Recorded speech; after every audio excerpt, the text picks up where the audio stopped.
নবী আলাইহিস সালাতু ওয়াস সালামের কাছে জিবরাইল এসে যখন নবীজিকে আশ্বস্ত করলেন, এবার নবী আলাইহিস সালাতু ওয়াস সালাম দোয়া পড়লেন, আল্লাহুম্মা রফিকিল আ'লা, আয় আল্লাহ আমি আমার হাকিকি বন্ধুর সাথে সাক্ষাৎ করতে চাই। নবী আলাইহিস সালাতু ওয়াস সালাম যখন দোয়া পড়তেছিলেন, নবী আলাইহিস সালাতু ওয়াস সালাম দোয়ার ফাঁকে দোয়ার মধ্যে নবী আলাইহিস সালাতু ওয়াস সালাম ইন্তেকাল করলেন, দুনিয়া থেকে বিদায় নিয়ে চলে গেলেন। নবী আলাইহিস সালাতু ওয়াস সালামের বিদায় সাহাবায়ে ইকরাম সহ্য করতে পারেন না, কারণ সাহাবায়ে ইকরাম তিনারা তো নবীজিকে নিজের মার থেকেও বেশি ভালোবাসতেন। মার মৃত্যু সহ্য করা যায়, নবীজির মৃত্যু সহ্য করা যায় না। বাবার মৃত্যু সহ্য করা যায়, নবীজির মৃত্যু সহ্য করা যায় না। সাহাবায়ে ইকরামের মধ্যে কান্নার রোল পড়ে গেছে।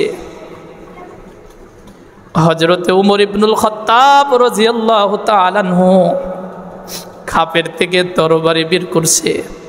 ওমর মানতে রাজি না যে নবীজি মারা গেছেন। ওমর তরবারি হাতে নিয়ে বলে, যে ব্যক্তি বলবে যে মুহাম্মাদুর রাসূলুল্লাহ ইন্তেকাল করেছে, আমি ওমর তার গর্দান উড়িয়ে দিব। হযরতে আবু বকর রাদিয়াল্লাহু তাআলা আনহুকে খবর দেওয়া হলো। আবু বকর রাদিয়াল্লাহু তাআলা আনহু তার গ্রামের বাড়িতে ছিলেন। আবু বকর ছুটে আসলেন, এসে ঘোড়ার থেকে নামলেন, নেমে নবীজির হুজরার মধ্যে ঢুকলেন। নবীজির পুরা শরীরটা ইন্তেকালের পরে চাদর দিয়ে ঢাকা ছিল। আবু বকর রাদিয়াল্লাহু তাআলা আনহু নবীজির চেহারার থেকে চাদর সরায়া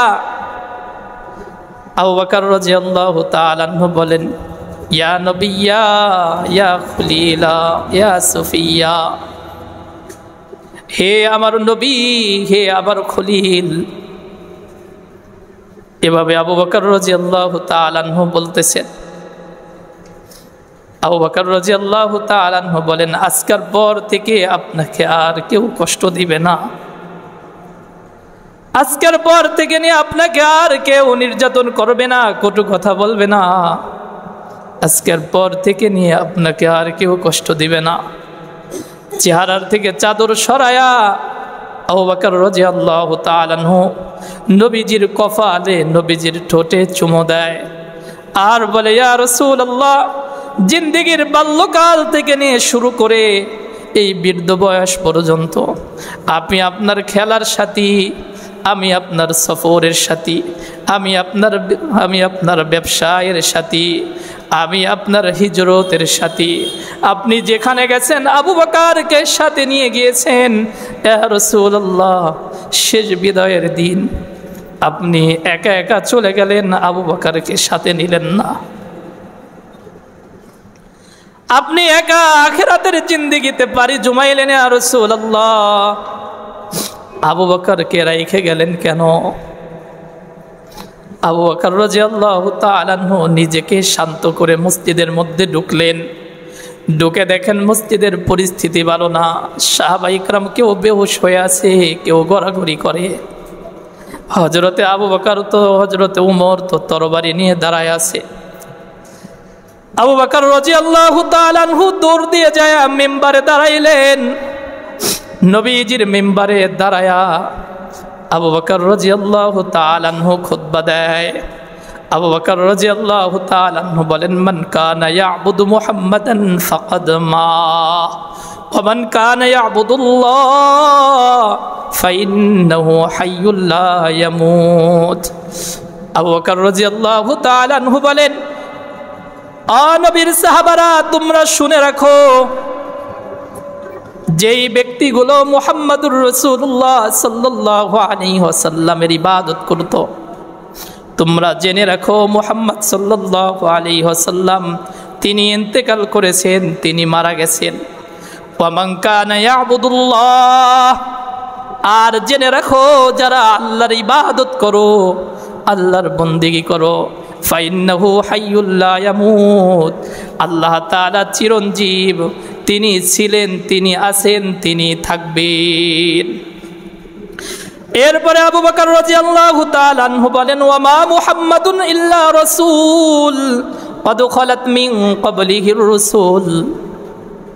আবু বকর রাদিয়াল্লাহু তাআলা আনহু মিম্বরে দাঁড়ায় বলেন, ওয়া মা মুহাম্মাদুন ইল্লা রাসূল, যে মুহাম্মদ সাল্লাল্লাহু আলাইহি ওয়াসাল্লাম তিনি তো খোদা নন, তিনি একজন নবী। ক্বাদ খালাত মিন ক্বাবলিহির রাসূল, ইতিপূর্বে তিনার পূর্বে অনেক নবী অতিবাহিত হয়েছে। আফা ইম্মা তাও কুতিলা ক্বালাবতুম, যদি তিনি মৃত্যুবরণ করেন অথবা তাকে শহীদ করা হয়, হত্যা করা হয়, তাহলে কি তোমরা তোমাদের এই দ্বীনের থেকে, মুহাম্মাদের রিসালাত থেকে, ধর্মের থেকে তোমরা কি পিছনে ফিরে যাবে? শুনে রাখো, যদি কেউ এই দ্বীন থেকে নবী না থাকার কারণে যদি আবার বাপদাদার ধর্মে যদি কেউ ফিরে যাও, তাহলে কিন্তু তুমি তোমার নিজের ক্ষতি করলা। অচিরেই আল্লাহ তাআলা যারা ধৈর্য ধারণ করবে, সবর করবে, আল্লাহ তাআলা তাদেরকে পুরস্কার দান করবে। এজন্য ভাই, নবী আলাইহিস সালাতু ওয়াস সালামের পুরো জিন্দেগিটাই এমন ছিল যে নবীজি উম্মতের জন্যই পেরেশান ছিলেন, আর উম্মতও নবী আলাইহিস সালাতু ওয়াস সালামকে নিয়েই সবসময় পেরেশান ছিলেন। কিভাবে নবীর হুকুম মেনে জিন্দেগি চালানো যায়, কিভাবে নবী আলাইহিস সালাতু ওয়াস সালামের সুন্নত নিজের জিন্দেগির মধ্যে ঢোকানো যায়, এই চিন্তা, এই ফিকির সাহাবা ইকরামের ভিতরে ছিল। আর নবী আলাইহিস সালাতু ওয়াস সালামের দিলের মধ্যে ফিকির ছিল, আমার সব উম্মত যেন জাহান্নাম থেকে মুক্তি পেয়ে যায়, সবাই যেন জান্নাতি হয়ে যায়। আমাদের ভিতরেও এই ফিকির আনা দরকার। নবীর সুন্নাত আমাদের জিন্দেগিতে বাস্তবায়ন করা দরকার। নবীর প্রেম দিলের মধ্যে ঢোকানো দরকার।